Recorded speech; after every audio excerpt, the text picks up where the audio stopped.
এখানে তো দেখি একটা কমলা রাখা, এটা আমি বাংটিকে যেভাবেই হোক খাওয়াবো। আরে মা আবার কি করতেছে? বাংটি তুমি আমার কোলে আসো, এখানে চুপচাপ বসে থাকো। এখন এই নাও, তাড়াতাড়ি কমলাগুলো খেয়ে নাও। আরে এ তো আমার হাত থেকেই নিয়ে নিলো, সব তো নষ্ট করতেছে, কি যে করি। এই তো একটা বুদ্ধি পেয়ে গেছি, তাড়াতাড়ি যাই। হ্যাঁ, এটা অর্ডার করে দেই। এই তো আমার পার্সেল চলে এসেছে। আরে মা আবার ওইটা কি নিয়ে আসলো? এই তো আসল জিনিসটা পেয়ে গিয়েছি। এখন এটার মধ্যে এই কমলার টুকরোটা রেখে দিতে হবে। এখন বাংটিকে দিয়ে দেখতে হবে খাই কিনা। আরে হ্যাঁ, এটা তো কাজ করতেছে, বাংটি তো সবই খাচ্ছে। এবার এটা কাজে লাগাবো। আরে মা, এটা দিয়ে কি করে? রাজু তুই দেখতে থাক আমি কি করি। এই তো বাংটিকে এটা পরিয়ে দিলাম। মা, এটা তো আমার পায়ে একটু লাগতেছে না। হ্যাঁ হ্যাঁ, ঠিক আছে, এবার এই জিনিসটা দিয়ে দেখবো এটা কি করে।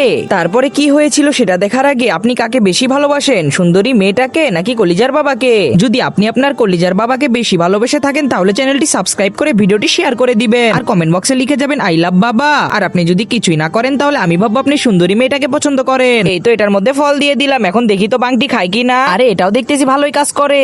আরে কি ব্যাপার, এগুলো আবার কি? এগুলো তো দেখি ছোট ছোট ব্রাশ, এগুলো দিয়ে কি ব্রাশ করানো যায় নাকি? বাংটি আসো, ব্রাশ করাই দেই। আরে কি হলো? এ দেখি ব্রাশের কথা শুনতে পালিয়ে গেল। রাজু ওরে ধর। এই তো ধরেছি, এখন তাড়াতাড়ি ব্রাশ করাই দিব।